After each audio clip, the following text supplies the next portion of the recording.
Berikutnya tentang cacat hewan kurban. Cacat kurban itu ada 3 macam. Yang pertama, cacat yang menyebabkan tidak sah dipakai untuk kurban, dan itu ada 4. Nabi SAW berisyarat dengan tangannya, arba'atun la yajziyanna fil adhahi.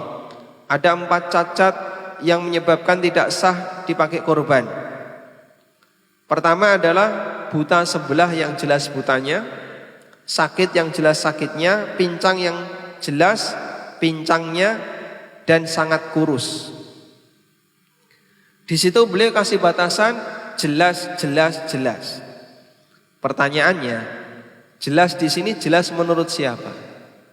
Jelas menurut orang yang melihat atau jelas menurut kambing yang mengalami?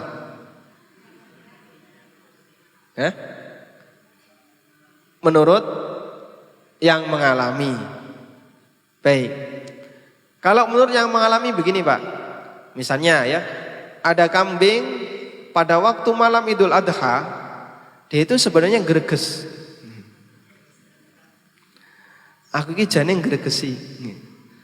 Kok masih nekat mau disembelih untuk kurban? Kan nggak sah, wong saya sakit. Tapi kambingnya nggak bisa matur, nggak bisa ngomong. Sah nggak dipakai kurban? Kalau pemiliknya melihat kayaknya ini sehat, meskipun bisa jadi dia merasa sakit,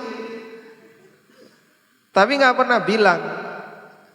Sehingga jelas di sini menurut siapa? Menurut orang, bukan menurut kambing. Karena kambing kan nggak bisa menilai. Contoh yang lain ya. Ada orang mau menyembelih kambing, ternyata matanya buta. Tapi menurut orang melihat matanya normal, kanan kiri normal, dicocokkan sama yang lain masih normal. Warnanya ada bagian putihnya, ada bagian hitamnya. Padahal bisa jadi ya putus sarafnya, tapi di dalam. Cuman kita nggak tahu. Kita melihat ini normal, nggak buta. Meskipun menurut kambing, aku ki jane ya buta. Cuman dia nggak pernah bilang. Boleh nggak dipakai korban? Kenapa? Karena tidak jelas butanya, tidak jelas sakitnya atau tidak jelas pincangnya. Paham ya? Sehingga jelas di sini adalah jelas menurut manusia, bukan jelas menurut binatang. Yang berikutnya, cacat yang menyebabkan makruh dikorbankan. Ada 2, yaitu cacat di telinga dan di tanduk. Kenapa kok makruh? Ada hadisnya, namun hadisnya dhaif.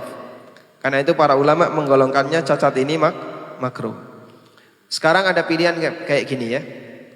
Ada hewan kurban, tanduknya patah, telinganya kecil, nggak normal, tapi gemuk.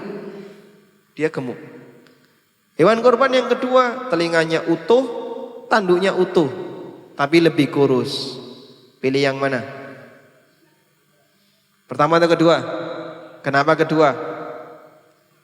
Lebih sempurna. Yang sampai kepada Allah bukan masalah daging, tapi kesempurnaan dalam pelaksanaan, yaitu takwa. Berikutnya yang ketiga, cacat yang tidak berpengaruh pada status korban. Ini boleh dijadikan korban meskipun kurang sempurna. Contohnya di sini para ulama menyebutkan diantaranya adalah tidak bergigi, hewan ompong, tidak berekor, bunting, tidak berhidung. Termasuk yang sering jadi pembahasan di sekitar kita adalah sapi sanglir. Tahu sapi sanglir ya? Dia hanya punya 1 skrontum, atau bahkan kosong, nggak punya skrontum. Itu boleh nggak dipakai kurban? Jawabannya boleh. Kenapa boleh? Karena cacat seperti ini tidak termasuk 6 jenis cacat yang tadi kita sebutkan, sehingga nggak ngefek terhadap keabsahannya.